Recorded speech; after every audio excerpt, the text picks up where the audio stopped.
Salam world! I'm Isha the Average Girl from Down Under, and we're back in Deltora with the analysis of the final book in the Dragons of Deltora series, The Sister of the South. So if you've missed out on any of the reviews, whether it's from this series or just any of the Deltora Quest ones, you can check them out in this Deltora Quest playlist. I know it's been a while, but we're finally back and it's the finale. Emily Rodda puts all the stops with this one. And reading it again after COVID, oh boy. Here, a victim of mediocrity, does everything that she can to get attention, only to be betrayed by the person she was trying to get attention from and plunging Deltora into absolute hellfire, leading to the death of hundreds of Deltorans, including characters that we know. I love this book for its plot twists, so if you thought the Isle of the Dead had some huge reveals, you've seen nothing yet. But personally, the realization that Leaf has at the end is the most profound and real realization of them all.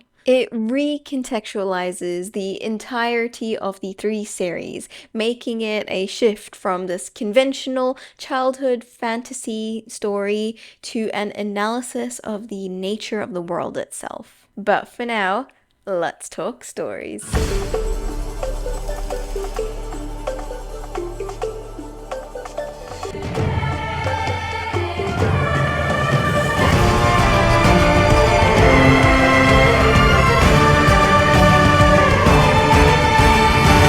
The book starts off with a somber tone and the burial of Doran. Here, Leaf and his companions find two possessions of Doran. The first, the final map, and the second, a soul stone. When Leaf touches the soul stone, he sees Doran's memories, and these words are repeated. Verita, Hopion, Forta, Fortuna, Fidelis, Honora, and Joyu. I've probably butchered those so bad. At this moment, Leaf doesn't pay too much attention to it. He believes that this was Doran's final message to the dragons. So they all turn their attention to the map, and the Sister of the South is back in Dell. Unfortunately for them, Doom was sending them letters to tell them not to return to Dell, because something called the Tauren Plague has erupted, and it all started off with Sharn. So Sharn had visited Tora, and when she came back, she had gotten severely ill, and then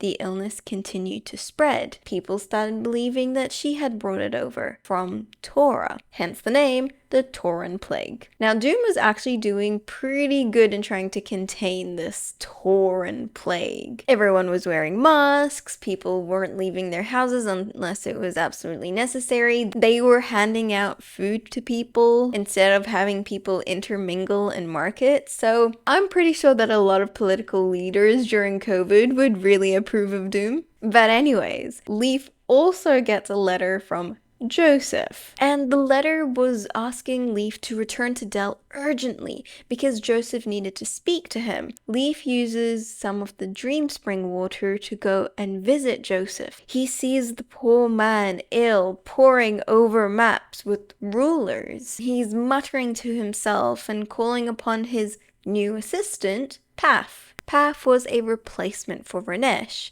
However, her personality was very different, and so she wasn't gelling really well with the people in the palace.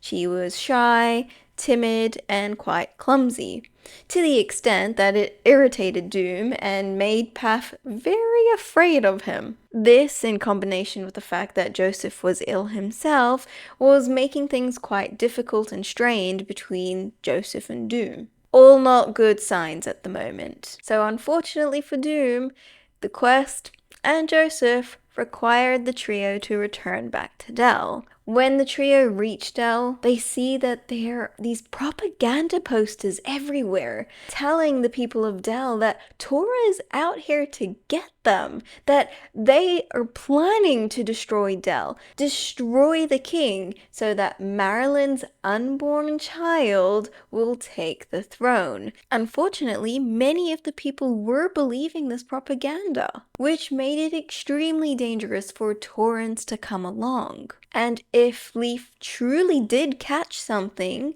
the people of Del weren't going to give their allegiance to his only heir, Marilyn, and her unborn child. When they arrived, Leaf goes to see Joseph and Paff straight away, who are both severely ill, and he catches some of Joseph's mumbling, something about a sorcerer, a centaur. So Leaf thinks that Joseph had cracked where the Sister of the South was, the source of the plague was. Leaf was assuming that this entire plague was a consequence of the Sister of the South.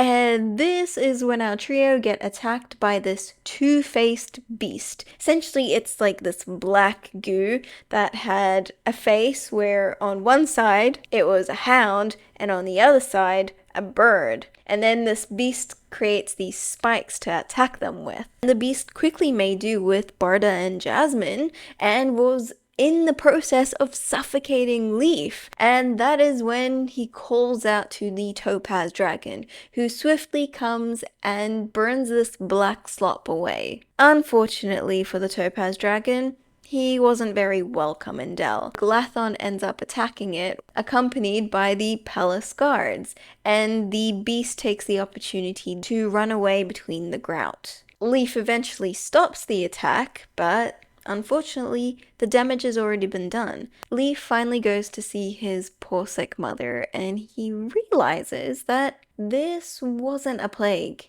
It was poison. Someone was trying to make it look as though the Taurans had brought a plague upon Del when someone was simply poisoning their supplies. This is when Barda comes and tells them the unfortunate news that Joseph has died.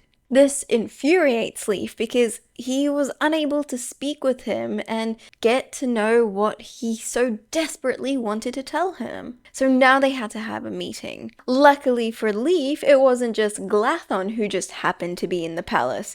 Xeon, Dares, Manus, and Lyndall were there too. But unfortunately, Lyndall was really sick, which Barda wasn't too happy about. In this meeting, Leaf tells them about his theory that this is all just poison, and asks all the companions to take off their masks, which they do. They then start to make preparations and plans as to what they're going to do to try and control this poison outbreak. They needed an amethyst to test the food, and emerald to cure it. So it was Glathon's job to send word to Dread Mountain to bring all the emeralds and amethysts that they can.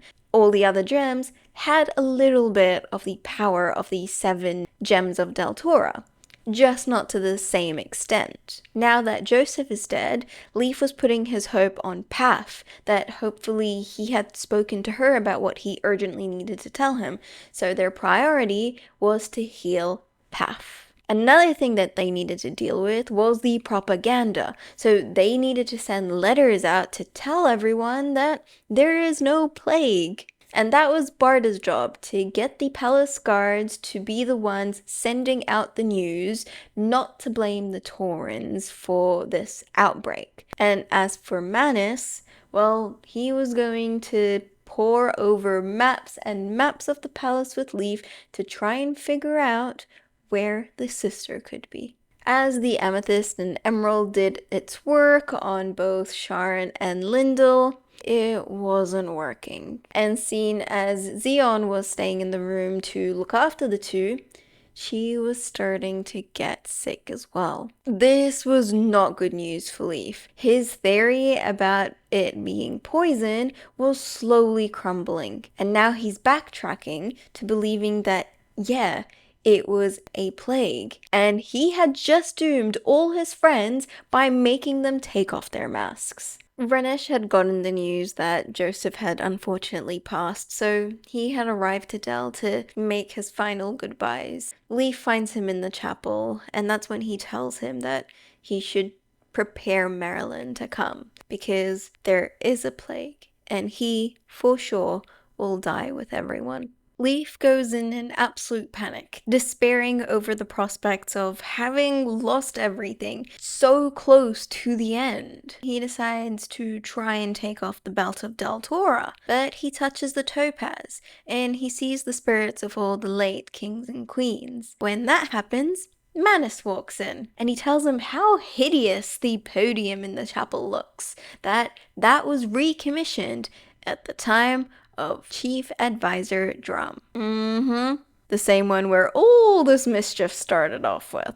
Leaf, Barda, and Jasmine get to work to try and destroy the podium, and a bright light shines and partially blinds Barda. The Sister of the South was a gray gem. It was taunting Leaf, daring him, and unfortunately, Leaf was getting frustrated, then tempted. And everything would have been lost to Leaf if that two-headed monster hadn't arrived and attacked Jasmine. That immediately snapped him out of things, and he calls upon the Topaz Dragon to come and help them. But stupidly, when the Topaz Dragon arrives, he gets attacked by the palace guards. And Barda's like furiously trying to tell them not to, but he's blind, so he can't actually like see where they are and like guide and instruct them. Oh, it's like so sad. The poor dragon. But eventually Steven and Nevitz show up, legends, and they're the ones who help out the dragon as well as destroy this disgusting black creature. And for like a bit more detail about how they destroyed the beast, the dragon kind of burns it alive, although the beast actually puts up a really strong fight, but they can feel that somehow it kind of weakens. Its regenerative properties just all of a sudden disappear. And that's when it kind of goes frantic and attacks Steven's sword arm and badly wounds it. But as a consequence, Nevitz goes wild and smashes its face in. I just love Nevitz, man. And of course, the Topaz Dragon helps Leaf to destroy the Sister of the South, and all is happy days, at least for now. Leaf uses the opal to restore Barda's eyesight, but at the same time, because he touched it, he sees the future. He sees this kind of gray wasteland. Everything in this wasteland is dead, and he sees Akbabas circling the sky. So he initially thinks that he's seeing the Shadowland, but he felt that it was Deltora, which got him worried. The opal has nothing else to do. Doom and Leaf go to visit Paff, and they realize that something was off. Her plague symptoms were very different from everyone else's. She was having more of a seizure, and that's when they realize that she was the guardian of the sister. Every time she goes into her seizure episodes, she was controlling that beast. And when she notices that they know what her true identity is, she tells them that the Shadow Lord had abandoned her. And that's why she was too weak to regenerate the monster on her own.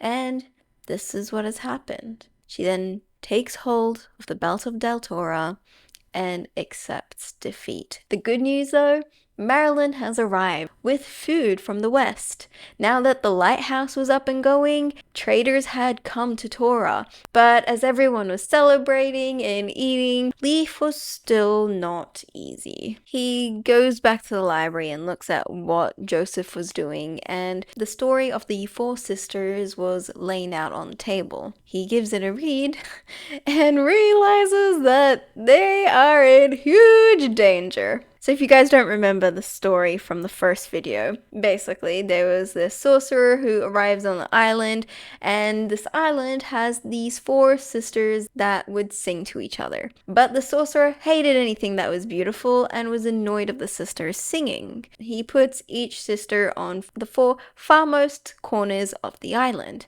but they wouldn't stop. So he decides to end them. As they did, a huge monster erupts from the middle of the island and destroys it all, leading the sorcerer to have to run away. If you guys are wondering who the sorcerer is, it is the Shadow Lord, by the way. But yeah, applying that same story to the four sisters, Leaf gets out a map of Deltora, identifies the four farmost corners of the land: Dragon's Nest, Shadow's Gate, the Isle of the Dead, and Dell, and uses a ruler to connect them in attempts to find the cross-section, which would be the center of Deltora. And lo and behold, it's Hera, the city of the rats. Now, when Ranesh comes, he asks him if he had found anything on him, and he had found the exact same map that Leaf had just drawn. Frantically, Leaf tells all his friends about his new discovery, and him, Barda, and Jasmine get on this topaz dragon flying towards Hera. But of course,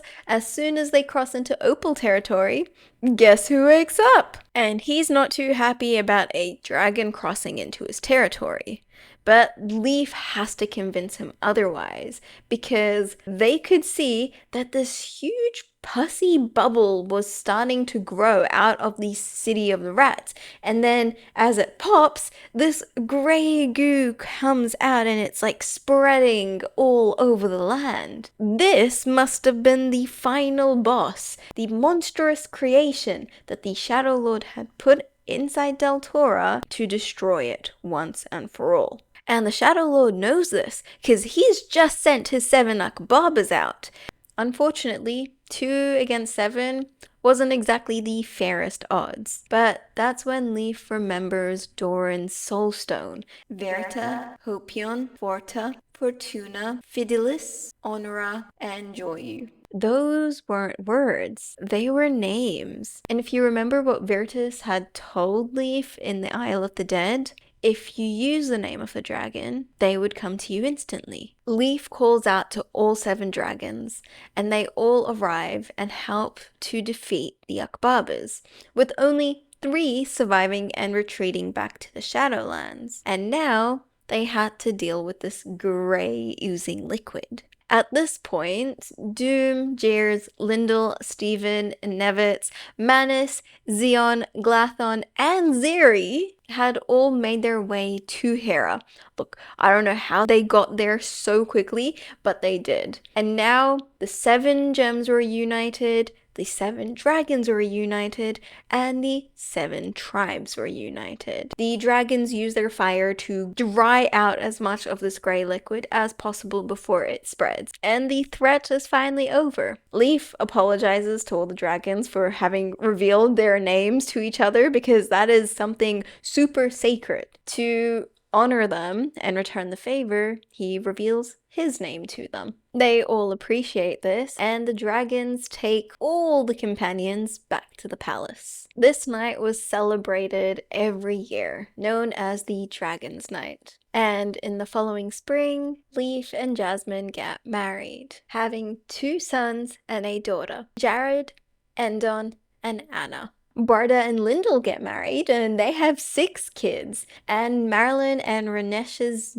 young son is named Joseph. As for Doom, he goes and becomes a soul traveler, just like Doran was. But yeah, that's the end of the story. But the most important thing out of it all is what Leaf says to us as an audience, or actually to himself, at the end of the story. The Shadow Lord, no matter what they're gonna do, is still going to be alive, because he wasn't a person or a mortal like them. He was an immortal entity, taking different shapes and different forms, using different people or different spells to enact its wrath, hate, and greed on Deltora. All they needed to do is make sure they stayed united, stayed strong in numbers, and they will always be able to defeat that entity. Yay!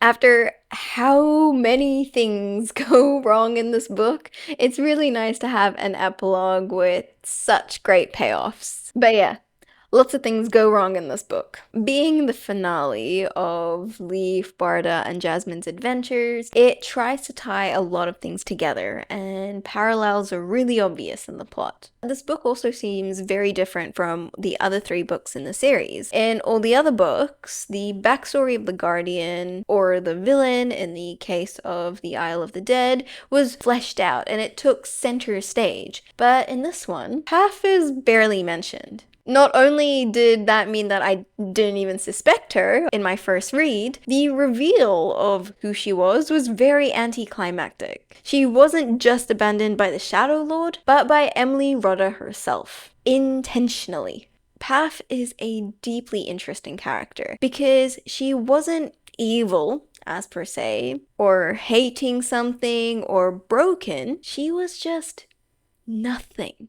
And so we'll definitely be getting into Paff's character later, but before we do so, let's first look at the differences between this particular book and the last three. Basically the differences which makes this story unique of the four. The first, as we mentioned, was the guardian of the sister, and the importance/impact that they have on the plot. The second is the sister itself. The previous three were directly related to the guardian and their story. Rolf's resentment of the dragons and wishing for their complete demise made it extremely ironic that he was defending a dragon's egg, a symbol of hope and the continuity of these creatures that he hated the most. But it's also hope for his own people and the reclamation of Broom, this dragon egg, although reflected what he hated the most, also reflected the hope he believed he was bringing. Kirsten,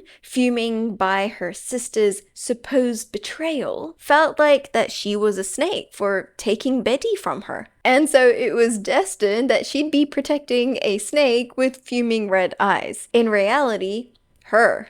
And poor Doran himself was the cage for the Sister of the West. Just like this duty that the Shadow Lord had given him was his cage, knowing that he himself is an emanator of Deltora's doom. But the Sister of the South was this false gem, similar to the gems on the belt of Deltora, a temptation and a dare for the king, rather than a reflection of Paff. Which makes sense, because Paff only arrived in Del post-Series 2's ending. And given that all the sisters were placed before the Guardians were even assigned, all the way back in the time of Chief Advisor Drum, it would have made more sense if none of the sisters resembled their Guardian. Well, we know that after Doran discovered the sister plot, he went out to try and destroy them. But the Shadow Lord quickly did away with that, turning him into the first Guardian,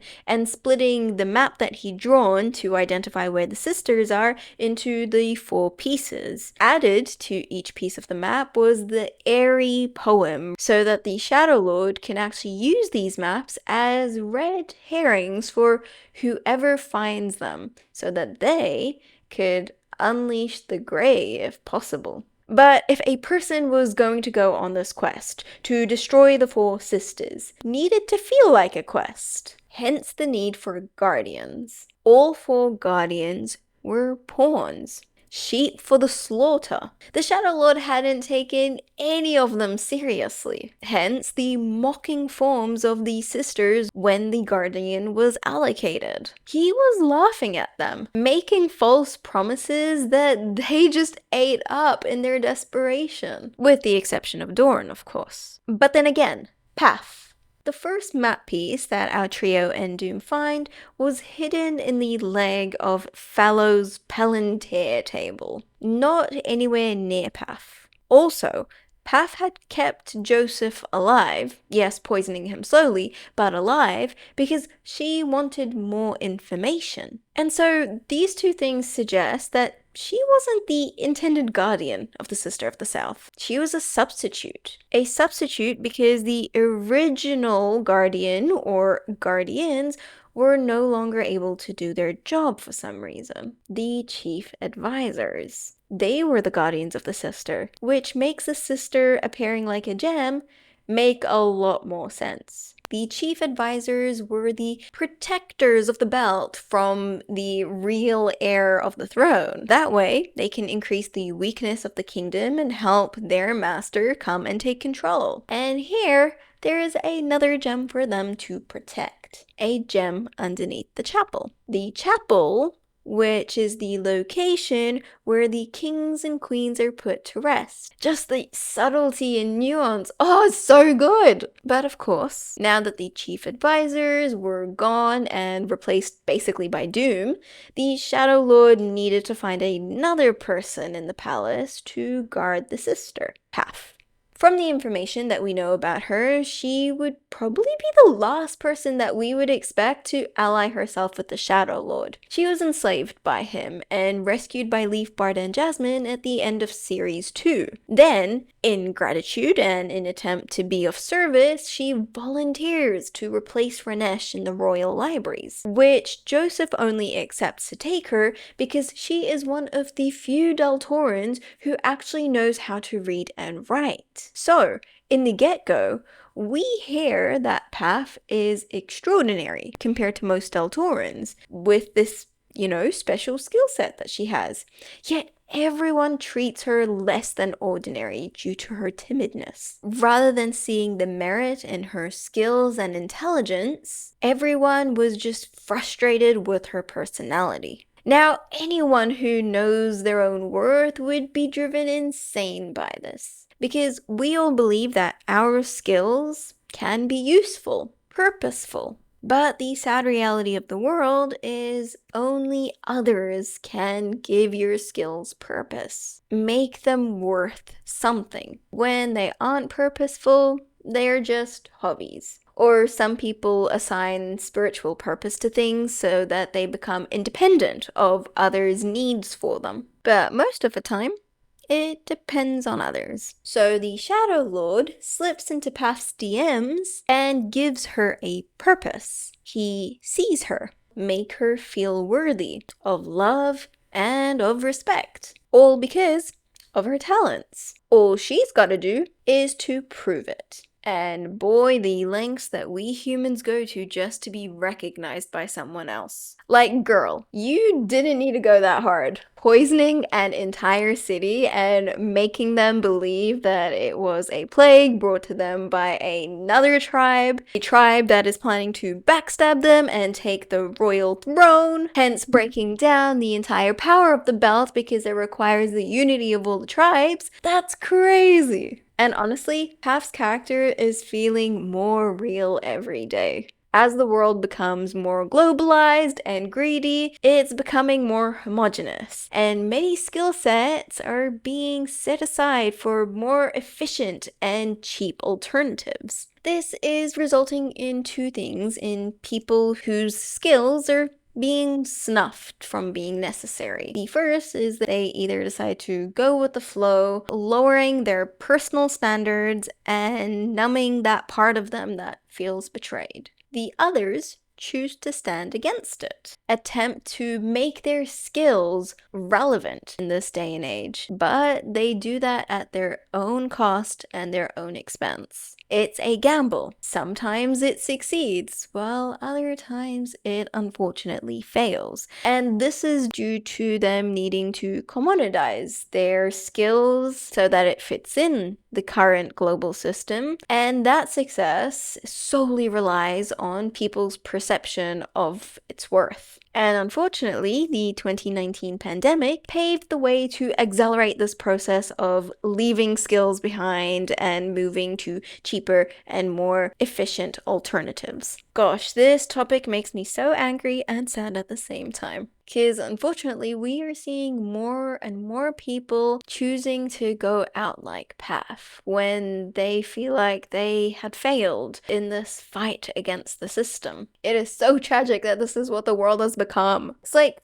Paff was probably the most formidable foe in the series, perhaps through the entire of Deltora quest. But when the Shadow Lord discards her to make it easier for Leaf and Fidelis to destroy the Sister of the South, she loses the will to find someone else to see a use for her skills and talents, to feel worthy. So she lets go of life altogether. Evil is loyal to no one but itself. But let's talk a little more about Paff's magic. It's this ability to summon a double-headed, constantly healing black goo monster. And sometimes this monster can generate spikes from its formless body, or it can suffocate people. Unlike Kirsten, who had the ability to control the masked one from a great distance with no real consequence to herself, Paff needed to go into this seizure-like trance state to control her monster, which ultimately connected her fate to that of the monsters. Paff's magic was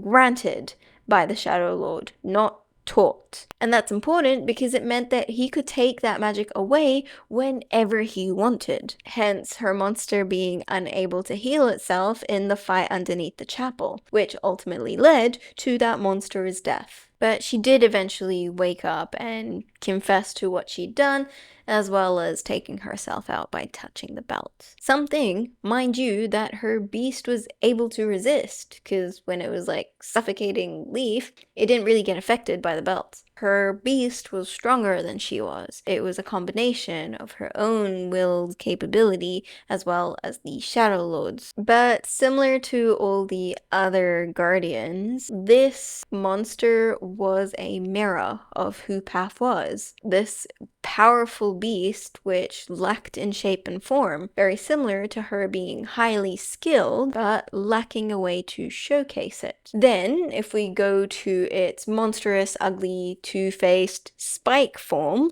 it also reflects Paff. When she did find a purpose, she was a two-faced traitor, precisely attacking the core values of Deltora, unity. And speaking of unity, in all three Deltora quest series, Emily Rodda highlights the importance of unity. In the first two series, the trio was required to collect pieces of an object, the belt or the Perrin pipe, and make it whole, which in doing so brought pockets of people together, parroting the motif that united we stand, divided we fall. But in the third series, there was nothing for our trio to collect. Instead, they had to destroy, which is very different from the MO of the other two series. But she weaves the theme of unity in two contrasting ways. The first is with the Four Sisters. United, the song prevented the monstrous rapid death of Deltora, but our trio destroyed them, one by one, divided them, leading to the unleash of chaos. Before, we only saw the impact of unity, and we had to make the assumption that the lack of this was bad.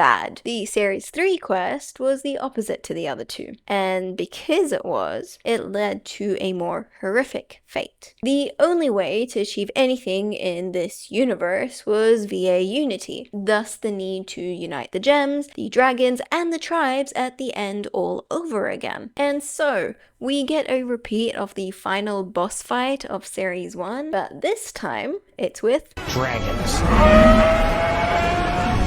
Because dragons be cool, you know? This variation is used to highlight this theme of unity and its necessity for any level of victory, a point which quickly becomes philosophical when Leaf makes the realization that there was no enemy of flesh or bone, that the Shadow Lord was simply a concept of evil, kept alive through manifestations of the sins, suspicion, conspiracy, and personal vendetta. And when we remove the idea that there was this Shadow Lord, this person pulling the strings to everything, we start to see how power-hungry the advisors were, how deluded the guardians of the gems and the sisters were, of course with the exception of the Hive, Glass, and Doran. We see how fair desperation and broken trust kept Deltorans and Perrins divided and spiting one another. We see how Owls and Grey Guards are actually inautonomous creatures, equal to that of the Sisters and the Grey Tide. They're simply programmed to destroy. Essentially, there was this system that was designed to destroy Deltora, and it was created long ago,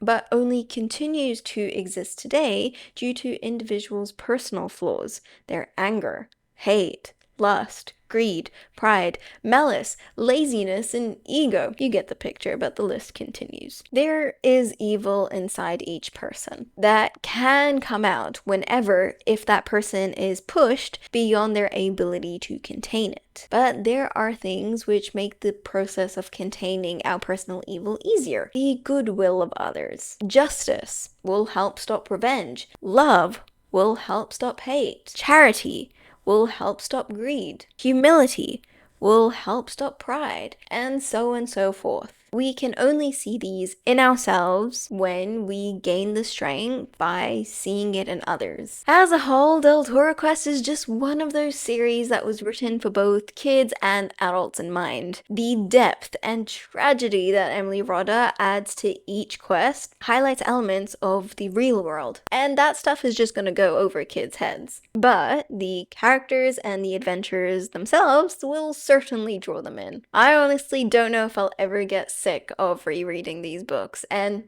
learning something new from our trio. Again, I can't recommend this series enough. As for the Shadow Lord himself, now that we know that he wasn't really there, what's his story? Where did he come from? And how did he plan for all the stuff that kept doing his will and bidding years after he had, long left? Cue the Three Door Trilogy, a sneaky prequel to Deltora Quest. And I say sneaky because it's all about these new characters that we've never heard of before. And the story is very interesting. So if you are interested in me doing a review on the Three Door Trilogy, please let me know in the comments. I would also love to hear your thoughts about what you thought of Deltora's biggest plot twist, this idea that there is really no Shadow Lord. I mean, I do know that the anime went a different route and actually showed us this supernatural being to be the Shadow Lord, whereas in the books, we have no idea what he is or where he is in the Shadowland or how he looks like. All we see are his spells, his creations, and the influence that he has on people. Should probably stop saying he and call it from now on. I personally thought it was really cool though. It made me reread the entire series again with this new lens, which helped me glean more from the individual villains of each story, because you realize they're not really controlled by something external, but something fundamentally internal, part of their sentience, their psychology. Next week, we're going to be doing a character analysis of Jace from Arcane. So if you've been keeping up with the Arcane series, I'll catch you next week. If not, then hopefully I'll see you back in a fortnight where we're going to be doing a movie analysis. Be brave, be happy, and be kind, and we'll catch you all next time.